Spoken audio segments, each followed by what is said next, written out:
উদ্ভূত পরিস্থিতিতে আজ ঢাকা বিশ্ববিদ্যালয় ও অধিভুক্ত ৭ কলেজের সকল ক্লাস ও পরীক্ষা স্থগিত রাখার ঘোষণা দিয়েছে ঢাকা বিশ্ববিদ্যালয় প্রশাসন। এদিকে অধিভুক্ত ৭ কলেজের অধ্যক্ষদের সাথে আজ দুপুরে বৈঠকে বসছেন ঢাকা বিশ্ববিদ্যালয়ের উপাচার্য অধ্যাপক নিয়াজ আহমেদ খান।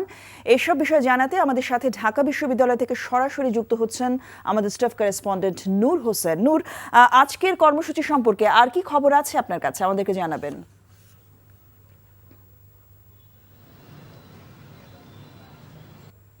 জসিন্তা, গতকাল রাত ৩টার পরে ঢাকা বিশ্ববিদ্যালয়ের অধিভুক্ত যে ৭ রয়েছে সেই ৭ কলেজের শিক্ষার্থীদের পক্ষ থেকে একটি সংবাদ সম্মেলন করা হয়েছিল। সেই সংবাদ সম্মেলনে তারা স্পষ্ট করে জানিয়েছেন যে ঢাকা বিশ্ববিদ্যালয়ের উপাচার্য তাদের সঙ্গে দুর্ব্যবহার করেছেন, তাদের সঙ্গে ঠিকমতো আচরণ যেটি তারা প্রত্যাশা করেন সেটি করেননি, এবং তারা যে যৌক্তিক দাবিগুলো নিয়ে উপাচার্যের কাছে গিয়েছিলেন সেই যৌক্তিক দাবিগুলো উপাচার্য শোনেনি, যার ফলশ্রুতিতে এই উদ্ভূত পরিস্থিতি এবং ধাওয়া পাল্টা ধাওয়ার ঘটনা ঘটেছে, যার ফলে দুপক্ষের প্রায় 10-20 জনের মতো শিক্ষার্থী আহত হয়েছেন বলে আমরা ঢাকা মেডিকেল কলেজের সূত্র থেকে খবর পেয়েছি, এবং এর মধ্যে 4 জনের অবস্থা অত্যন্ত গুরুতর। সেই সংবাদ সম্মেলনে ঢাকা কলেজের শিক্ষার্থীরা আজকে ঢাকা ব্লকেড কর্মসূচি বা ঢাকা কমপ্লিট শাটডাউন ঘোষণা করেন। সেই কর্মসূচিতে 7 কলেজের যেই নিজস্ব ক্যাম্পাসগুলো, সংলগ্ন যে রাস্তাগুলো, সড়কগুলো রয়েছে, মোড়গুলো রয়েছে, সেই মোড়গুলোতে তারা অবস্থান নেবে, এই ঘোষণাটি গতকাল রাতে তারা দিয়েছিল।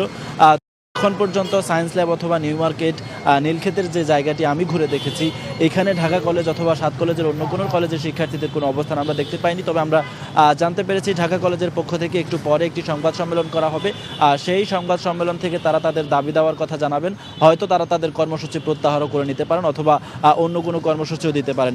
এবং একই সঙ্গে 12টার দিকে ঢাকা কলেজ সহ 7 কলেজের যে অধ্যক্ষরা রয়েছেন তাদের সঙ্গে ঢাকা বিশ্ববিদ্যালয়ের উপাচার্য মহোদয়ের সঙ্গে বৈঠক হবার কথা রয়েছে। সেই বৈঠকেও তাদের যে যৌক্তিক দাবি দাওয়াগুলো রয়েছে সেই দাবি দেওয়ার ব্যাপারে একটি সমাধান আসতে পারে বলে আমরা জানতে পেরেছি। জসিন্তা। দর্শক, জানছিলাম 7 কলেজের আন্দোলন কর্মসূচি সম্পর্কে। 250-টিরও বেশি ডিজাইন অপশন নিয়ে ওয়ালটন স্মার্ট ফ্রিজ, বোঝে আপনার প্রয়োজন।